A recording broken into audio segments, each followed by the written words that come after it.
Assalamu alaikum, everyone, and welcome to this special edition of The Scope. We're going to be discussing the Nakba Day, or the Day of Catastrophe, as it's called, the destruction of Palestinian society and homeland in 1948. I'm Waqar Rizvi, your host, and of course, this is playing on the day of Nakba itself, May 15th. Nakba Day, as I said, was the permanent displacement of the majority of Palestinian Arabs from their lands and their homes. This then means that this year's Nakba, 2022's Nakba, marks 74 years at least since the Palestinian displacement, as well as then the continuing occupation of Palestinian territories ever since 1948. This also then brings up various issues of arrests, killings, the Gaza blockade certainly, and other blockades, as well as the general repression of the Palestinian peoples. And we're very honored today to be joined by Francesca Albanese, who is a special rapporteur, the UN special rapporteur, that is, on the situation of human rights in the Palestinian territory occupied since 1967. Francesca, I know you have a very busy schedule, so appreciate you taking your time out of your busy schedule to spend some time with us and to speak to us. If I may, Francesca, I'd like to start firstly right at the top, because as we're doing this recording, we've gotten news certainly about that journalist, Shireen Abu Akhleh, who has been killed. What are your thoughts about that? What's your reaction firstly to that, as well as, of course, then the reaction around the world, where the Israelis saying they're going to carry out an investigation? Yes, thank you very much for having me today. It's a tragic event. The world woke up with this horrific news of a new death in the OPT. Everyone who's following the question of Palestine and Israel in the news was familiar with. The correspondents for Al Jazeera for 25 years, Shireen Abu Akhleh, was gunned earlier this morning as she was reporting from Jenin refugee camps in northern West Bank on raids ongoing, an Israeli raid in the camp. The news has provoked outrage, as it should be, and while it's not clear as of yet who's responsible for Shireen's death, I feel obliged to point to the broader context. There is an occupation in Palestine, in the OPT, which has been ongoing for 55 years too long. It was supposed to be temporary, and it's not proportional. It has been marked by enormous human rights violations, including against journalists. In the past 25 years alone, 20 journalists, mostly Palestinians, have been killed, hundreds have been wounded. And so this is just another death, another tragic death that could have been prevented through accountability and ending impunity and ending the illegal occupation that Israel maintains in the Palestinian territory. And I also wanted to then talk, Francesca, about your mandate and your role right now as special rapporteur. What do you see your role as when it comes to media ensuring that the facts get out of the occupied territories? Because that's always going to be an issue and always a challenge, right? The facts. Yes, I agree with you. The mandate was established in 1993 to investigate Israeli violations in the occupied territories. Of course, the situation has much evolved from 1993. Now there are also other duty bearers. So my responsibility is to monitor and report to the Human Rights Council, but also to the General Assembly once a year about the main developments and the main facts concerning human rights violations in the OPT. And of course, take other measures like raising advocacy and trying to mobilize around the cause for human rights in the OPT that are relevant to mandate. It's a highly criticized mandate, as you might know, because Israel and others believe that this is part of the Human Rights Council and generally UN biased toward Israel, but actually it's not. Every human rights mandate raises sensitivity of one sort, but the point is that it is necessary to have an authoritative human rights voice commenting on the facts, the continuous and mounting human rights violations taking place in the OPT.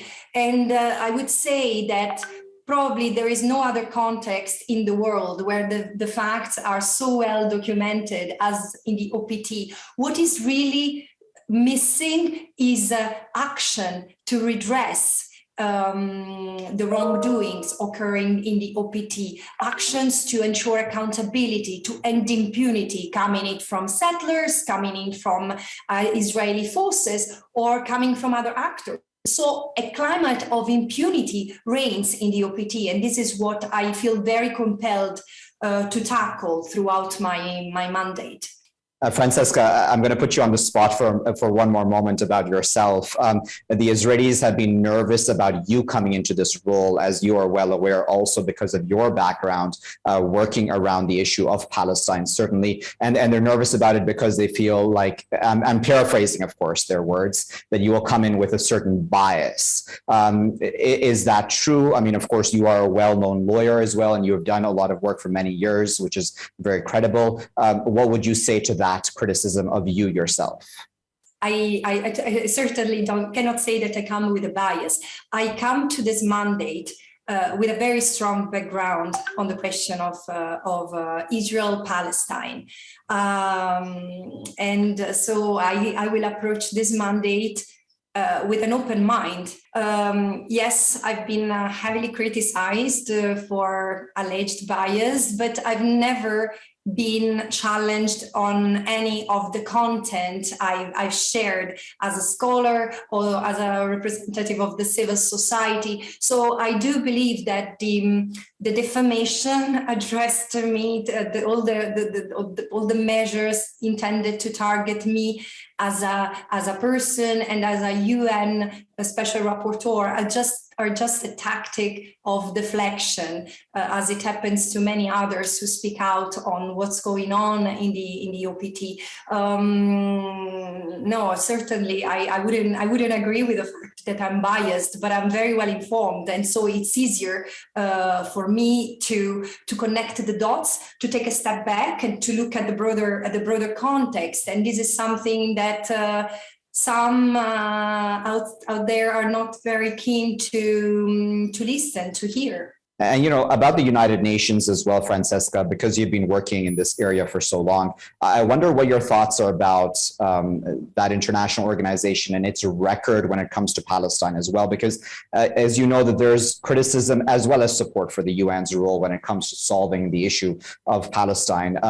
Just wanted to get your general thoughts on that. Do you think that for all of its misgivings, possibly, that the UN is still the best forum to resolve this issue at some point? Well, I would say yes, out of necessity, but also out of international law, because the question of Palestine is and will remain a UN permanent responsibility since the time the UN partitioned Palestine into two, blessing the creation of the State of Israel and an Arab state. So there is a responsibility of the UN, which is also recognized by the General Assembly. And also in terms of peace and security, the situation in the OPT has an impact in the whole Middle East, and this is an issue that concerns the international community as a whole.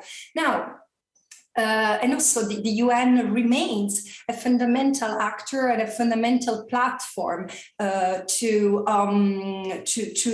determine, to take action on issues that concern peace and security and the fundamental respect for human rights. So what I aim to see in the coming years is not less or not an alternative course of action, but more engagement from member states who are part of the General Assembly of the international community, once again, to address the root causes, to stop treating the question in the OPT as if was a humanitarian emergency because it's not. It's a political issue, a political problem that requires political solutions in line with international law. So yes, once more, it's up to the international community to get hold of the situation, also because it's not possible, given the asymmetry of powers between the parties, the Israel on the one hand and the state of Palestine on the other, it's not possible to resume negotiation that might achieve a just and durable peace in the region. You know, you're coming into this mandate, into this role, Francesca, at a time where we have demolition happening in East Jerusalem, for example, and demolitions have been an issue for all these years of occupation, right? Even all the way since the Nakba. So I wonder, what are your thoughts about? In fact, let me just say this before going into. Okay, let me reverse. Sorry, we're in the recording, so let me just rephrase that again. We're just going quickly into a break, Francesca, but I wanted to ask you what you feel about the demolitions that are just happening in East Jerusalem. The situation in East Jerusalem is emblematic of what's happening in the whole occupied territory, and it has made headlines also thanks to the youth and many Palestinians who have stood against the continuation, the enforcement of eviction orders and de facto forcible transfers in East Jerusalem. This is an attempt to gain more space for what is called the Judaization of the city. Again, Jerusalem remains occupied under international law. Therefore, whatever changes to its status, its demography, is null and void under international law. So it poses a responsibility on the international community not to recognize, not to extend support to the government of Israel for the way it conducts itself vis-a-vis East Jerusalem and the occupied territory as a whole, and make sure that Israel gives assurances of non-repetition, cessation of violations, and assurances of non-repetitions. So, but we are in the realm of the illegal, if you ask me, from an international law point of view. Okay, we're just going to go into a very short break, Francesca, but we'll be right back, viewers, with the rest of this interview with Francesca Albanese. Please stay with us.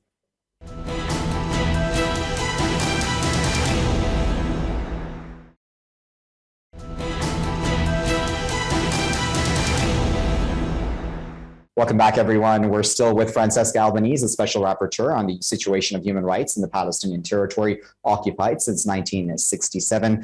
Francesca, thank you for staying with us. I wanted to start off this segment, Francesca, asking you about civil society groups, Palestinian civil society groups, that is, and the fact that there are to be soon now designated as terrorist organizations by the Israelis especially, and then one can imagine there may be a domino effect on how they'll be treated internationally. How dangerous is that at this time? It's very dangerous because the space, it's an indication of the extent to which the space for civil society organizations operating in Palestine continues to be tightened, continues to shrink.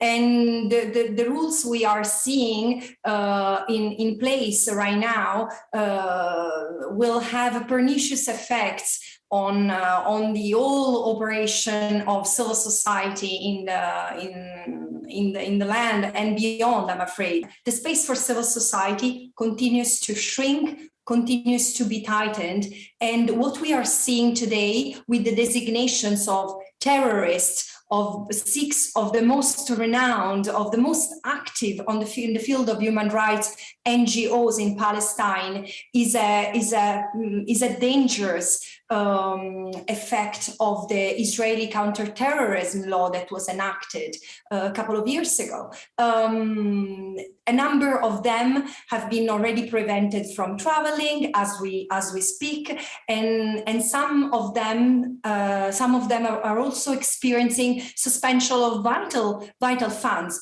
Some of them had their offices raided. One of them has been arrested. And again, this is on the basis of a designation that Israel has developed based on its own criteria, certainly not about international law, not about what is commonly defined as terrorism, because there is no unified definition of terrorism, including in international law. But the point is, again, there is a compression of the space that is available to these organizations which denounce the ongoing worsening of the human rights situation in the OPT. And if you allow me to comment on the fact that this is not just something that affects the perimeter of the OPT, the repression and the suppression of civil society active on Palestine, it's something that we are seeing around the globe, particularly in Western countries, where criticism against Israel and its policies vis-a-vis the Palestinians is increasingly labeled as anti-Semitic, when egregious Jewish scholars stand against this and say that even supporting BDS is not per se anti-Semitic. It has nothing to do with anti-Semitism because it's a manifestation of freedom of expression, which is a pillar of democratic countries. And this is a test for freedom of expression in Western countries as well. Francesca, we've just come out of Ramadan recently, and as with every Ramadan, the Al-Aqsa Mosque and the Al-Aqsa Mosque compound were scenes of, clashes as well as violence. What do you make of the question of Al-Aqsa overall, as well as whether or not that comes within your mandate, and what a reasonable resolution to that issue is? Because, we keep having that come up now on an annual basis, especially in fact during the month of Ramadan. Well, it's true. It was a disgracefully interesting sequence of events that replicated what had occurred at the same topical moment, Ramadan in 2021, what we saw happening a few weeks ago, where Israeli security forces entered the Haram al-Sharif in East Jerusalem, arrested hundreds of Palestinian worshippers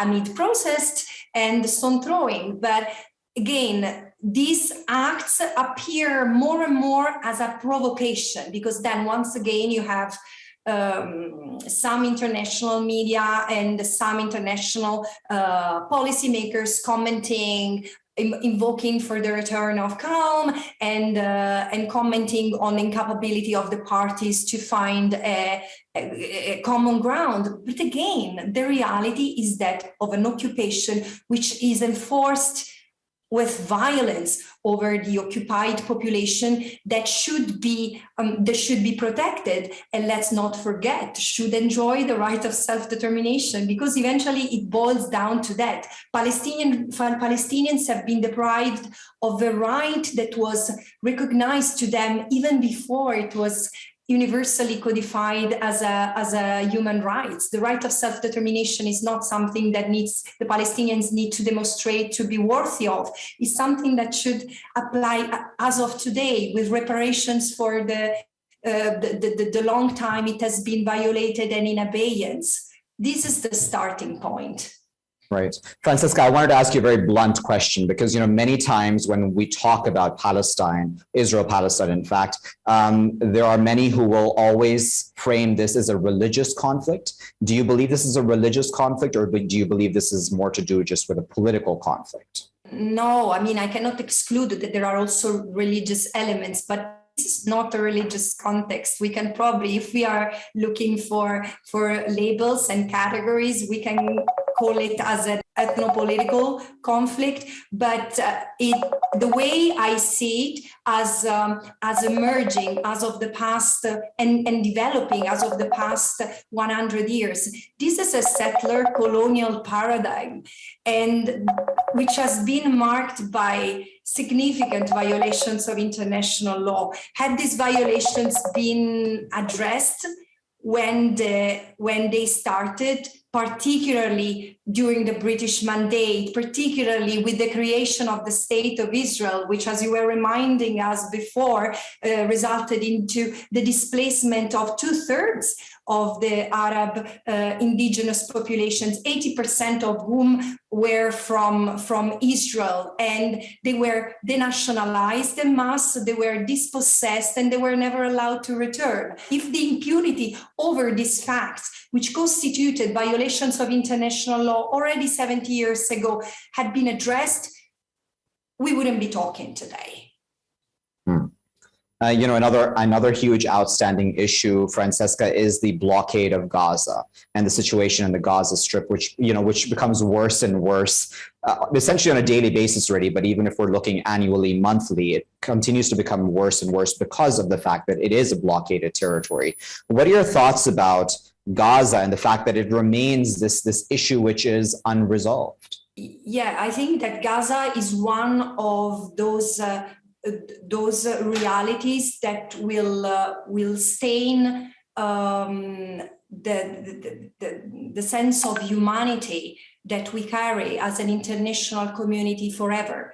Gaza has been defined an open-air prison, and again, this doesn't give a sense of what life in Gaza is. Encircled, enclosed, with 4 wars now having occurred. There is no sense of hope, there is no sense of development, there is systematic violation, continuous violations of the basic rights that the Gazans, like the Palestinians in Gaza, are entitled to. And again, probably the mistake also when people approach Gaza stems from the fact that we talk about Gaza as if it was a separate entity, but it is not. It's still occupied Palestinian territory, which is making object of fierce repression and which amounts to collective punishment. There is no other way to describe what Israel is imposing on the Palestinian population in Gaza, which constitutes for its majority refugees from what is now Israel. Another issue when it comes to this occupation, Francesca, is the right of the Palestinian peoples to defend themselves, right? All of that essentially is paraphrased and labeled as terrorism by the Israelis and by many others internationally. What are your thoughts on that?